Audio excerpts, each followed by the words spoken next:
There's nothing wrong with goals. It's falling in love with them that's the problem. It's not being able to be flexible and alter them. Something I really believe, that you are the sum total of all of the choices that you've made up until now.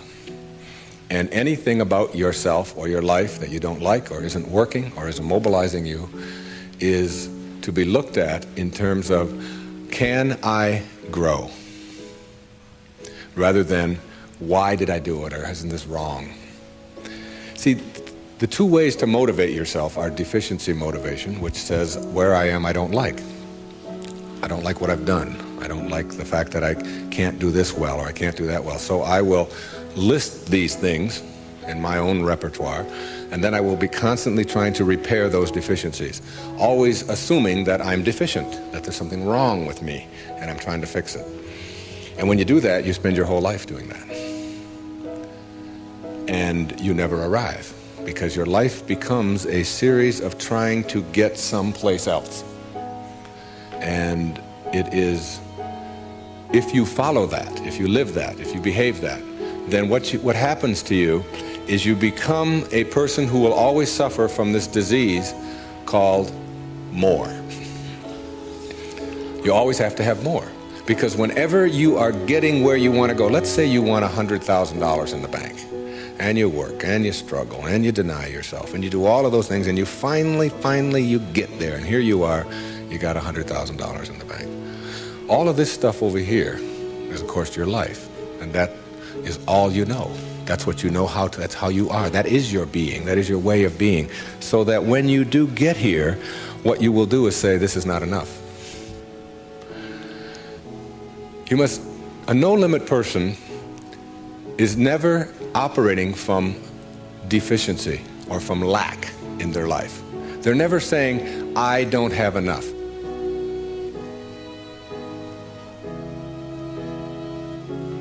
You see, you're never going to get enough. You already are everything. You're everything that you need. Think of it for just a moment. Everything that you need to have total bliss, perfection of your life, you already are. You already have it. You came into this world with nothing. That's how you're going out. And the time that you have here, what you have is your uniqueness, your specialness, and you don't need anything else. Now think on this. If you don't know how to appreciate what you have and where you are in your life, you don't need anything else. Because if you do get something else, you won't know how to appreciate that either. You'll just want more. Or you'll want it to be different. Or you'll want it to be the way it used to be. Or you'll want someone else to be the way you think they should be. Successful people or no-limit people or self-actualizing people or inner-directed people, whatever labels that have been put on them by great thinkers and philosophers and therapists and people that have looked at human beings, these kinds of people are people who always have enough. There are some people, if you invite them over and you say, I'd like you to come over tonight, and I'd like you to stay over if you can, instead of having to drive back. And they'll say, well, can you stay? And I say, well, I don't know if I can stay or not. Well, you could sleep on the cot. Oh, no, I could never sleep on the cot. I can't sleep on cots. I got a sciatica. Don't you know that I have back pain and cots? No, that's out of the question. I couldn't sleep on a cot. And what about breakfast? Well, we don't have any food, but we have some old grapefruit that are in the refrigerator. They have a few spots on them. Oh, no, I could never eat grapefruit. And spots? No, thanks. I can't eat grapefruit spots. I just couldn't do that. And these are people who never have enough. They are not able to be flexible and to change. And there are other people, if you say, would you like to sleep over? We got a place in the sewer. Hey, that'd be great. I can handle that. No problem. I slept there before. It's all right. And all we have is grapefruit. Oh, I love grapefruit. Well, there's got spots on them. Oh, I really like grapefruit spots. Those are terrific. I'll go for those. There are some people who can handle anything, not because their circumstances are different. You see, your circumstances have very little to do with your fulfillment in life. Very little. it's how you're approaching your circumstances. It's your attitude towards your circumstances that make all the difference in the world. And taking what you are and accepting it. I got to show you this. I don't know if the camera can get this. This is a little advertisement that was in the Detroit Free Press for last September. I was giving a speech at the Unity Church of Today in Detroit, and it says, Dr. Wayne Dyer will talk about your inner child and how to deal effectively with problems in all relationships. And it was a real nice ad, you can see that. Then on top of the ad, in the same paper, there's another ad. And the ad says, face it.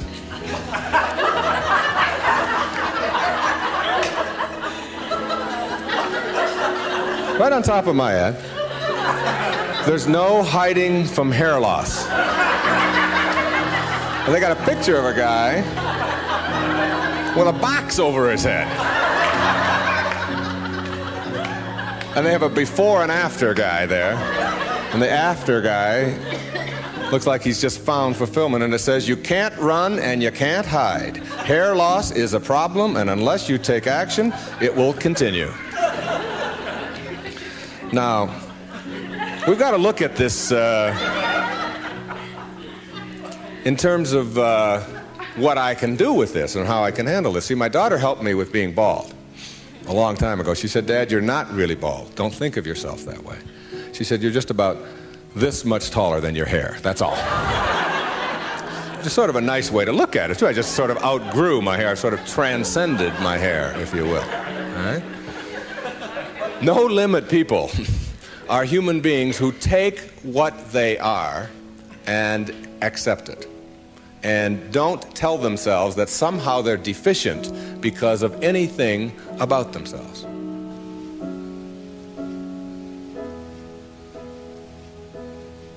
This is a very crucial concept for me and for virtually all of us.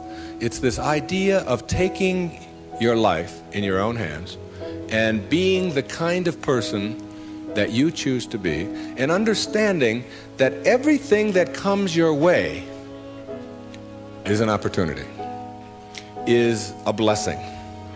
And it wasn't until I learned how to celebrate virtually everything that came my way that I was able to transcend it.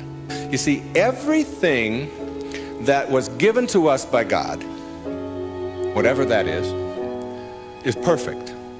No one can deny the mountains are perfect and the rivers are perfect and the birds are perfect and the hippopotamuses are perfect and so on. This is just what was given to us. Everything else that you have on our planet, that we have on our planet, comes about as a result of thinking. Thought makes it so. All right? This microphone comes about as a result of thinking. Somebody imagines it. Somebody then tells somebody else about it, and it creates it. The dress that you're wearing, this shirt that I'm wearing, the shoes that you have, the stage, these cameras. Everything that you see that wasn't given to us was created by man as a result of the way that we think. So what gets inside of us as a cell comes about as a result of the way that we choose to think in our lives. Very important principle to understand, because once you get a hold of thinking and that it creates everything that you have in your life, you can change and make it as absolutely perfect as you want it to be, because thought makes it so. Creative visualization is what we're talking about here. The imagery or the image that you have of anything in your life is really like mental behavior. It's like going out and practicing. If you go out and practice with a basketball, shooting free throws over and over again, that's physical practice. Imagery is mental practice. It's mental behavior. When you have an image that you can succeed at something, when you have an image that you can do it rather than that you can't do it, when you get into your car and you have an image that you're going to find a parking place rather than that there'll be no place to park, so you're not looking for no place to park, you will start acting on the image that you have, very much like you will start acting on the practice that you have when you're shooting baskets or when you're hitting a forehand or working on your soup or anything else that you're doing. Bucky Fuller, who I served with on the Hunger Project Advisory Council for 9 years, who died not too long ago, said that 99% of who you are, you can't touch, you can't see, you can't smell. 99% of you is untouchable, unsmellable, invisible. It is what Ken Kais has called your conscious awareness.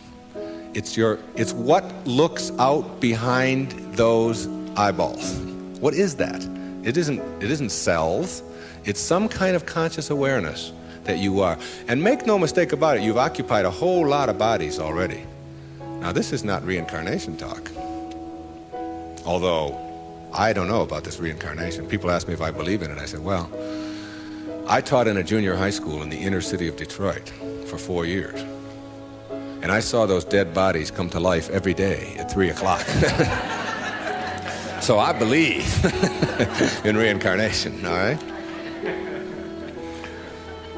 Now, if 99% of who you are, you can't touch and you can't feel and you can't smell, then what is it? Who is it? Where are you? What is this thing called your essence or who you are? And where does it go? Now think of this. You were in a body. I have a little baby girl who's 11 months old. And we were all in a body that size. Well, it's only a body about this big. Got fingers only this long. You know? Got tiny, tiny little parts all over the place. I mean, she's only this tall. Now, is that her? Is that her essence?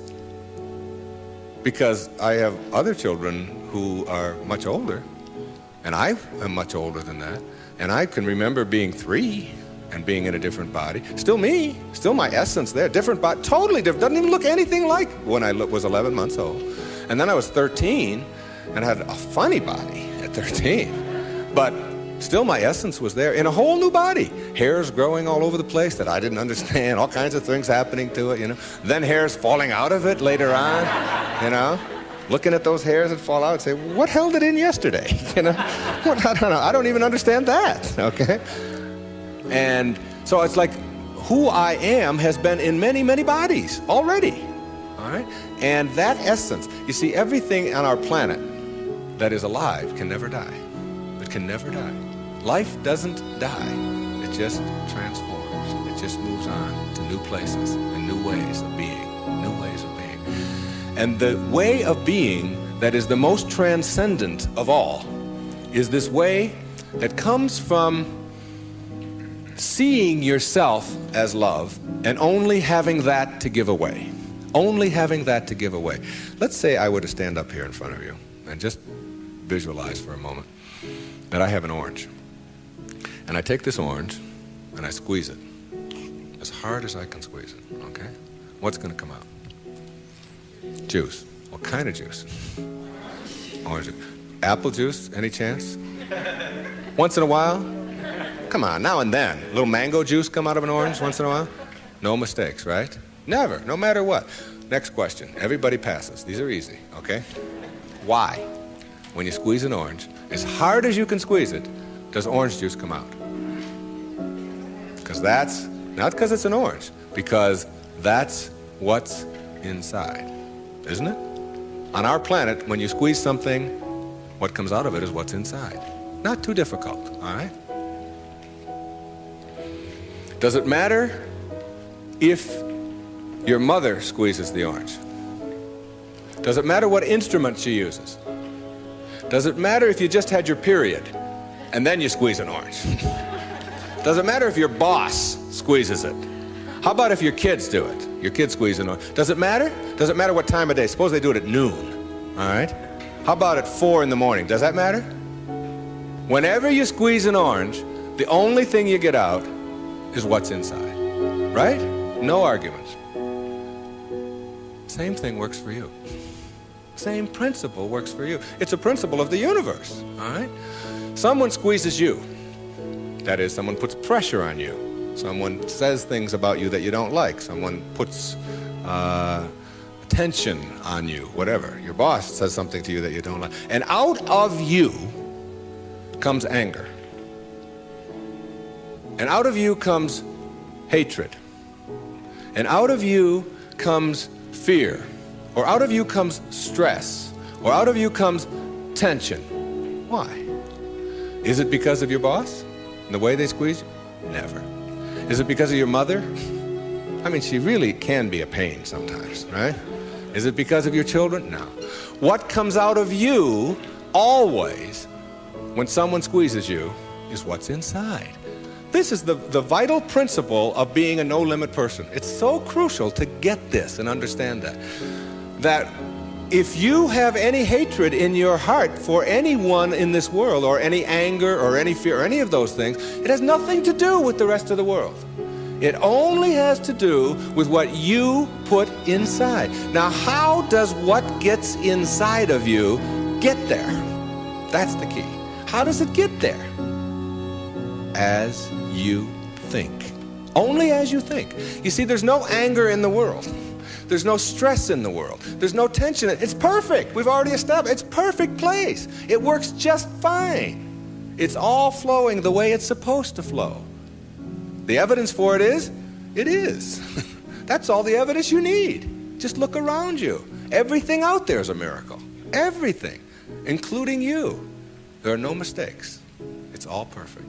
And everything that happens to you in your life, whether it's a trauma, whether it's a disease, whether it's somebody treating you in a certain way, there's a lesson in all of it. No-limit people understand the lesson in life, and therefore celebrate the lessons.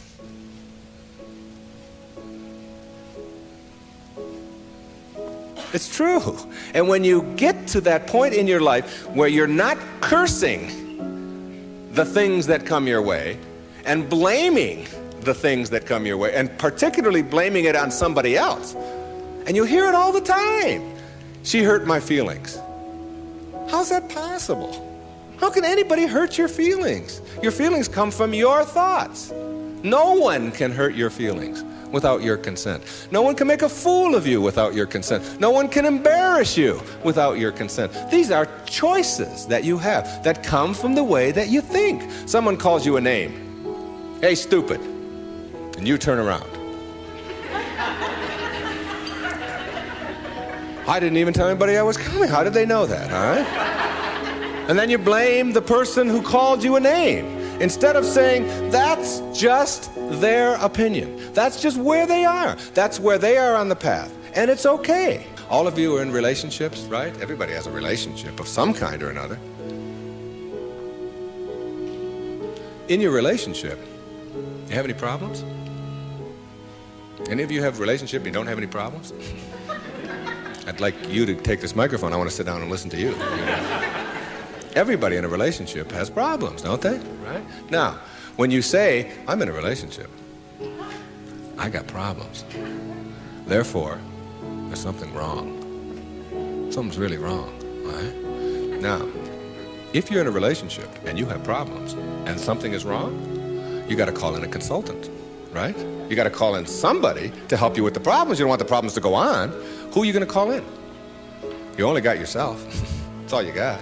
You might get a therapist once in a while, but they got worse problems than you do.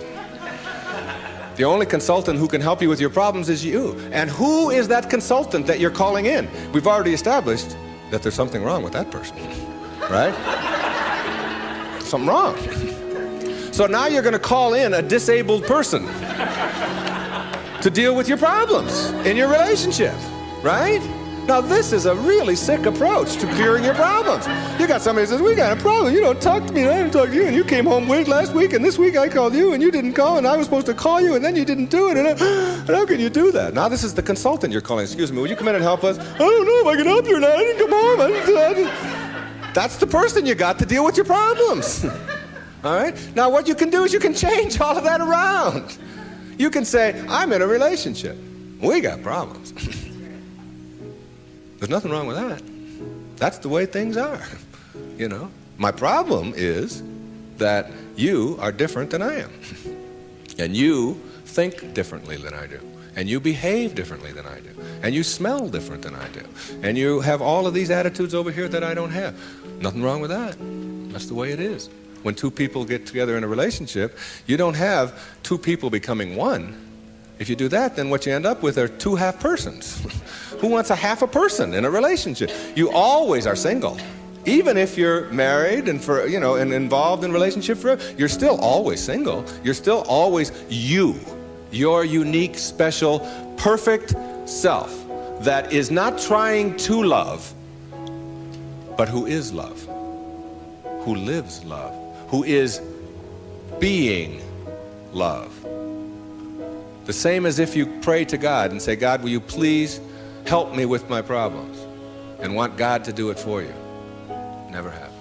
You've got to be God, not be afraid to carry God around inside of you. If you want to get healed, you have got to understand that you're not going to get healed if you are asking someone else to heal you. And ask any doctor that you know, any surgeon particularly, who's taking somebody into surgery, and ask them which person has a better chance of living and surviving, say, serious surgery. Is it the one who has a will to live, or is it the one who's just given up? And the surgery and the cases are exactly the same, all right? But the person who has that will, which we can't define, you can't go out and get a bucket full of will and bring it in there. It's an attitude, it's an approach, it's a belief, all right, that you can do something.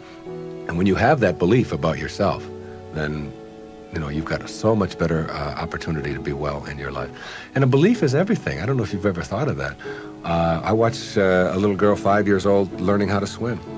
And she's holding on to the edge of the pool, and she wants to get over here to the steps. And it's just 5 feet or 6 feet, and she'll let go and then she'll hold on again. She'll let go and she'll hold on again.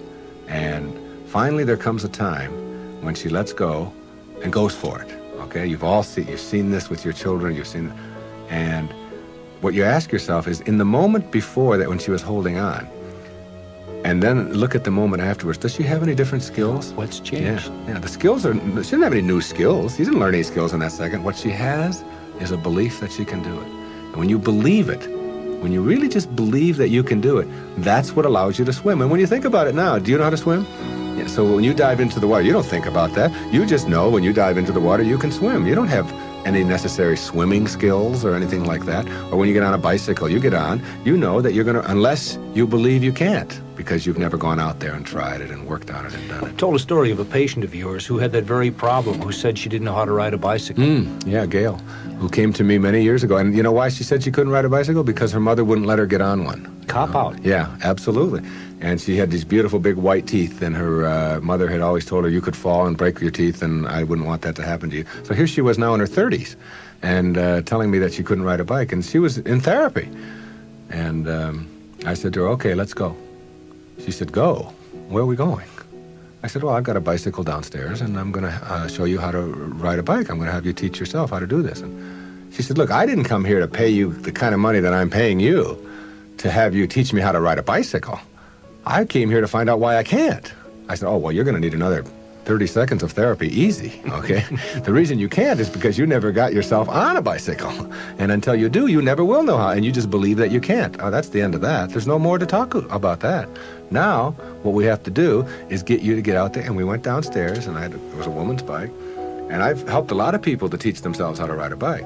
And what you do when you help someone to teach themselves how to ride a bike, because you don't teach anybody how to ride a bike, okay, is you let them do it all themselves. You let them hold it, you let them balance it, you let them move with it, you let them put the pedal down and move it themselves, and you stand back. You say, no, when you're ready, and then you move it, and you hold on for a second, then you put your foot back down, and you practice it and practice and practice that all yourself, with just someone encouraging you. And before long, in just a matter of minutes, when I tell you it was minutes, and this woman had never been on a bicycle before, she rode like 2 blocks on a bicycle. She couldn't believe that she now had a belief. Being, to me, means seeing the greatness and the uniqueness in you and never letting anybody else convince you to the contrary. When people ask me, come on, you're always talking about being up and you're always positive and so on, you mean to tell me that you're always that way? I say, yeah, I really am. And it isn't because I'm out there doing something in an artificial way. It's an authentic response to my having gotten the junk out of me. And the junk is the way that I used to think, the way that I used to think. Think for a moment, if you can visualize right here, a clock. Big clock. And the hands on the clock go from 1 to 12. The clock starts right out here with the minute hand, and it goes over towards the 3, the hour hand, minute hand. And that's the time in your life when you are moving away from yourself, from your true self. That's the time when you are trying to put other people down, trying to prove that you're bigger and better than somebody else, trying to make yourself right all the time, as opposed to being with somebody else. It's like you're moving away, and a lot of people spend a lot of time moving away from their true self, because your true self is this little child, is this beautiful little child inside of you that has only love and acceptance for everything in the world, and no dis-ease, no absence of ease. You move away towards the 3, and then you move down here this way, and you're still moving away from yourself until you hit the 6. The 6 is the point in your life, symbolically, metaphorically here, when you are the furthest away from yourself that you can be. It's the low point in your life. It's the point where many people break down, or many people break down their relationships, or they feel full of despair, they feel full of hatred, whatever it may be. And a lot of people die then. A lot of people are put into hospitals then. A lot of people have to really seek out therapy then, and so on. And when you're at that 6. There's another part of the clock that goes from 6 to 12 that I think of as living in the light. And this is when, and see, this clock hand never can go back. It can't go back. It can only go this way. It only goes this way, as does life. It only goes this way, forward. In this period, this place between 6 and 12, that's when you start coming back to yourself. That's what enlightenment is. That's the pathway to enlightenment. When you send out that stuff that is destroying you, that is killing you in one way or another, and you move yourself back over here, and eventually you get yourself all the way back. This is the light over here. This is the place where you can't go back. You'd be tempted. You might be tempted to steal. You might be tempted to use anger. You might even slip a little bit, and you catch yourself. I can just not too long ago there was we got a problem with our sprinkler in my home. One of the sprinkler heads is off, and if you ever seen that happen, you get a gusher going up there. And I've been wanting to get that thing replaced for the longest time. And I'm walking out of the bank, and there's a sprinkler head right there in front of the bank. Now, I practically own this bank, okay? So I go there every day, and I do a lot of business with this bank. And I'm looking at this sprinkler head, and I think, all I have to do is just unscrew this thing. It wasn't on or anything. They'll replace it tomorrow morning. It's 98 cents or whatever. So I actually get down there, and I start turning the sprinkler. And then I start thinking, do I want this karma? Do I want to steal? Do I want to take? I know it's only a 99, and if I went into the bank, they'd probably give me one anyway if I asked them. And then I just turned it back, and I said, if I want a sprinkler head, I'll go and buy one for myself. This doesn't belong to me. It was just like a split second of weakness there or whatever, but it illustrated to me that I can't go back there. I could never. And there was a time in my life when I could have done that. I can be absolutely frank with that. I could do that. I can't go back there anymore. That's where you start. That's the place to start. Because when you get all of that out, when that's all gone, and I mean gone, and it only comes about as a result of the way that you think, so it's just changing around your approach to life, the way that you think in life. When that starts to go away, what you've become filled up with is what your natural self is, which is this loving, accepting, not fighting the universe, but instead living in it and going with the flow and all of the kinds of cliches that you've heard 1,000 times. That's the metaphor there. And you see, every time you try to go back, can't do it. You can't do it. And the ingredients that make for a no-limit life are 5, in my opinion. The first is quality rather than appearances. You begin to change your thinking from appearances and how things look and how other people view me, okay? Because every time you find yourself upset in life about anything that anyone else has said, what you're really saying is what you think of me is more important than what I think of me, all right? So you change from appearances to what I call quality thinking. Quality. What is the quality of my life, rather than how does it appear to others? Now, do you tell yourself that because my friends don't like me, that means there's something wrong with me? No, that's what you have to learn. That another person's opinion is just that. It's their opinion, and that's all it is. Every time you are upset, or your children are upset, because of what somebody else says about them, including their peers, what you are really saying in that moment, and this is really important, what you're saying is, what you think of me is more important than what I think of myself. And you must never give anybody that kind of power and control over you, because they will always have it. The funny part about approval, for those of you who really want it, now I'm here to tell you that I like approval. I enjoy it. I find it one of the most exciting things in the world. I like it when people read my books. I love it when people applaud. I like it when people tell me nice things and all. I like approval. I'm the first one to admit it. What I don't do is I don't need approval. There's a big difference between wanting approval and needing approval. When you need approval, it means you become immobilized when you don't get it, from making other people's opinions more important. Now, for those of you who say, yeah, but I want approval and I need it, and if I don't get it, and so on, then understand this. The people who get the most approval in life are the ones who care the least about it. And the ones who get the least approval are the ones who are always going after it. So if you want approval in this paradoxical way that I'm talking about it, stop needing it. Stop concerning yourself about it. Ask yourself, who gets the most approval in life? Think of the person that gets the most approval, and you'll see that that person couldn't care less what other people are thinking. They're so busy being, they don't have time to notice what their neighbors are doing. Thoreau said this, he said, if you advance confidently in the direction of your own dreams and endeavor to live the life which you have imagined, you will meet with a success unexpected in common hours. What that means is that success is not something that you can get in life. Success is an inner process. Success is something that you bring to everything you do in your life. It isn't something you get out of what you do. And when you get that, and you learn how to get the junk out, and advance confidently, doing what makes the most amount of sense to you based on your inner signals and the one issue of morality, which is you never interfere with anybody else's right to do the same. Each person has their own right to advance confidently in the direction of their own dreams. And when you violate that, you're violating the principle of the universe, the essence of the universe, which is cooperation and harmony. Then success will begin to chase you. And it will come into your life and arrive in your life in amounts that you never dreamt of before. That you never dreamt of. Things will start happening to you that you would never imagine before.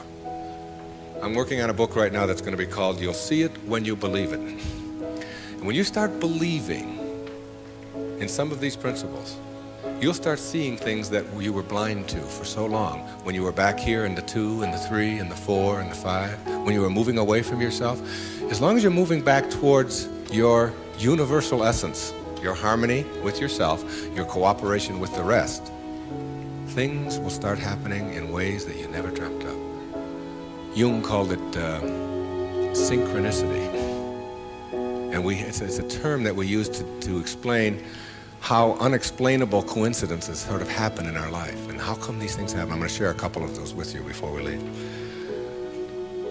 The quality versus appearance in your life means that you get that inner candle flame working in a way that gives you quality, independent of what other people think of you. Maslow, in defining self-actualizing, no-limit people, said they are independent of the good opinion of other people. Of the good opinion of other people.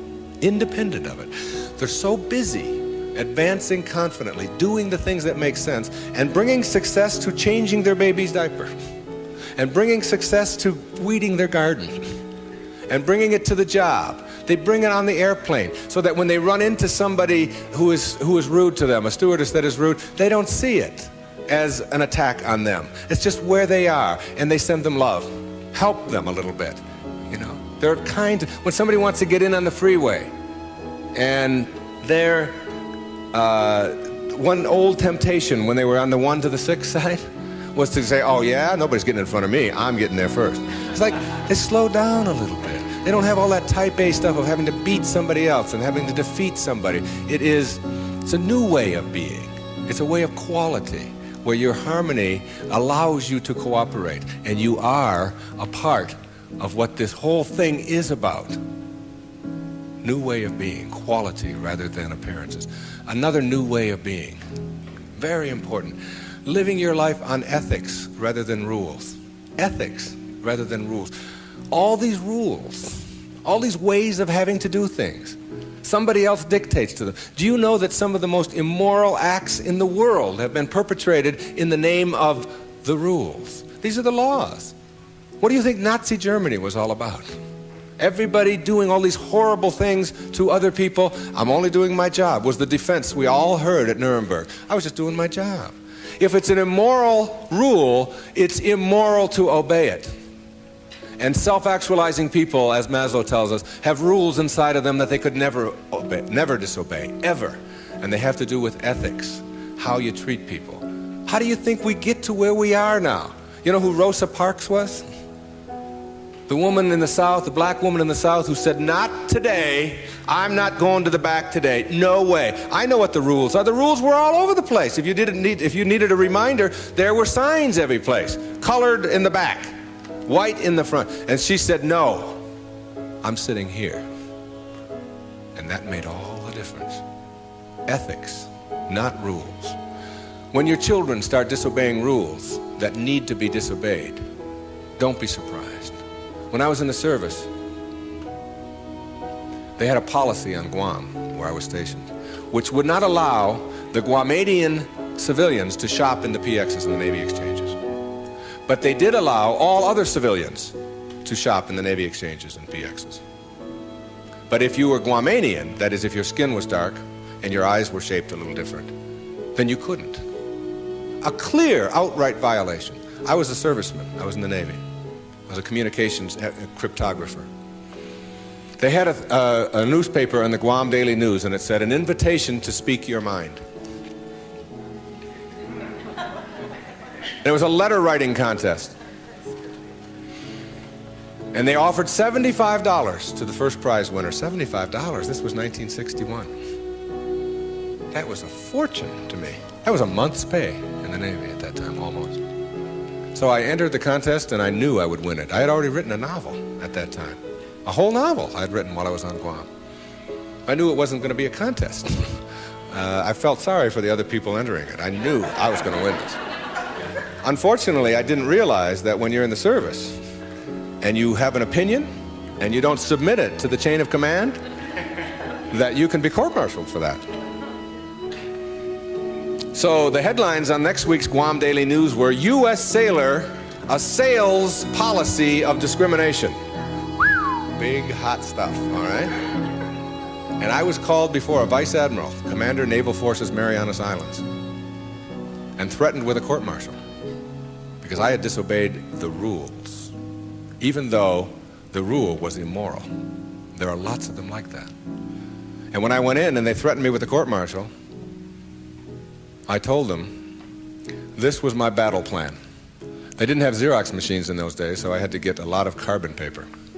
I wrote a letter to President John F. Kennedy, and I wrote a letter to the Secretary of the Navy, and I wrote a letter, my hometown was Detroit, I wrote a letter to the Detroit News and a letter to the Detroit Free Press, telling them what was happening to me as a result of just expressing my opinion about an immoral act that was going on over here on Guam.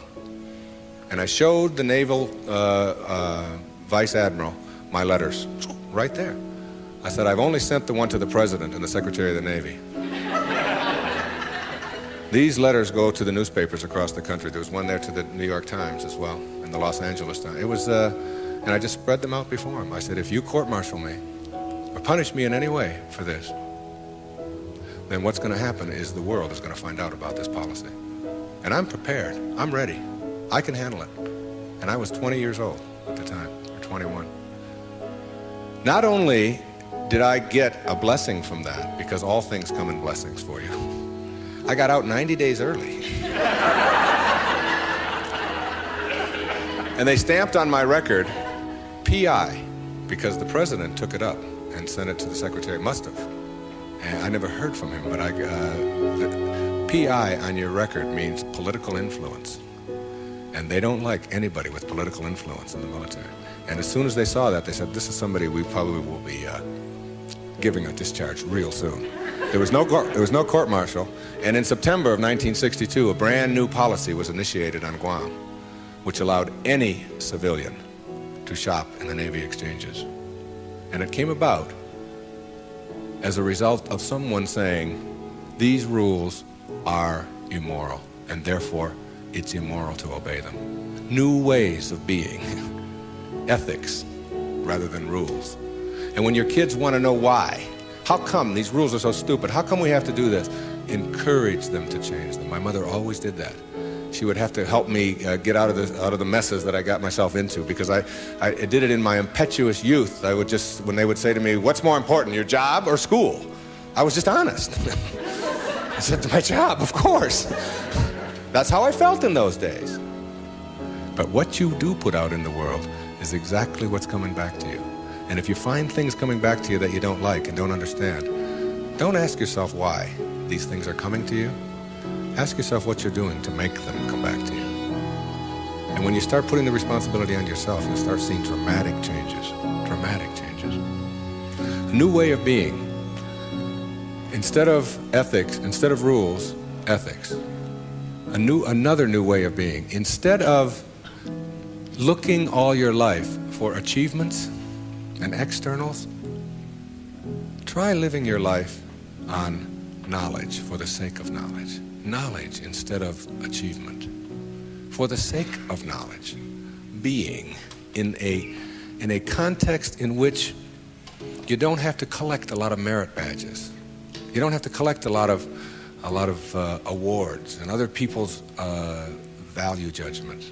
That you go to school or you go out into the world or you read or whatever it is you do because it makes sense to you, not because of what somebody else is going to put on a transcript or where you're going to appear in a class list. We need to help our children to understand and value the importance of knowledge for the sake of knowledge and doing things that make sense rather than taking the easy way. Knowledge rather than always trying to achieve. We're in an achievement-oriented society, which tells us that we evaluate and judge a human being based upon how many achievements he has. But most of the people who get caught up in that trap and are always in this circle of trying to get ahead, trying to always get ahead, their reward for that almost always is higher blood pressure, ulcers, early deaths, and even things like cancer, we're beginning to find out, are related to the kinds of stresses that we have. And remember, it's a perfect universe. There's no stress in it.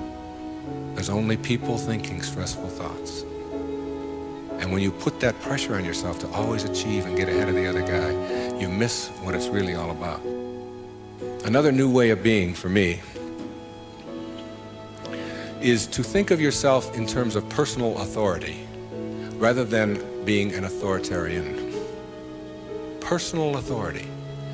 A person who has authority never needs to dominate anyone else, ever. Dominating doesn't become necessary. In business, you can have authority. The people who have the most authority are the ones who listen the most, and the ones who are the most conscientious about what do other people have to say. A person in a relationship who has to dominate somebody else and has to make the other person submissive shows that they don't have authority, because they're getting their power not from within for themselves, but on the basis of who they can control. And that never lasts. That never lasts. The only thing that lasts is having inner power, if you will. Know thyself. That's what Shakespeare said. Know thyself. The more you know yourself, the more you become honest with yourself, honesty becomes just a way of life. No, I don't think the world necessarily does, but you can't run your world. You can't run your world based upon what the rest of the people in the world want or don't want. To me, honesty is like, it's a karma that goes out into the world. How people treat you in the world is their karma. How you react is yours. And when you react to it with dishonesty, that's what you're putting out into the world, dishonesty. And when you put dishonesty out into the world, that's what's going to come back to you, because what goes out is what comes back. That all, as you sow, so shall you reap. I mean, it's in every great institution that there is in the world, whether it's a religion or a philosophy or whatever. What you put out is what comes back. Whatever you plant is what you're going to get back. And the more that you put out honesty, just because it's what you are, because you are being honesty, you're not trying to be honest, you're just being honesty, then that's what will come back to you on a regular basis. And when it doesn't, you'll just see that as another test for you to pass. And finally, a fifth way of being that is new, for me, it has become a way of life. It's called serenity instead of acquisitions. The more you try to acquire, the more you try to get, the more you try to collect in your life and evaluate yourself on the basis of that, the less serenity you're going to have. More is less. It's almost a secret of the universe. Serenity means inner peace. It means that you can find joy in every moment that you have in your life instead of always looking for it. It means that while you are driving along the countryside, and seeing, instead of saying, I'm on my way to this point, that you can open your eyes and see it with new eyes. See the rolling mountains, see the grass, see the deer, see the sky. You can just stop wherever you are in this second, wherever you are, and just look around you, and you can begin to appreciate just your surroundings and your environment. Then you can begin to appreciate the people that are in your life, and even the ones that are negative and you're having the most difficulty with. You can practice a new way of being with them, which is sending them love, sending them flowers, send them books, send them a tape, send them something, and just see what kind of reaction that you get. Super emotional health is just an attitude. An attitude is everything. I want to summarize these new ways of being and give you the most important ingredient on the path as we leave.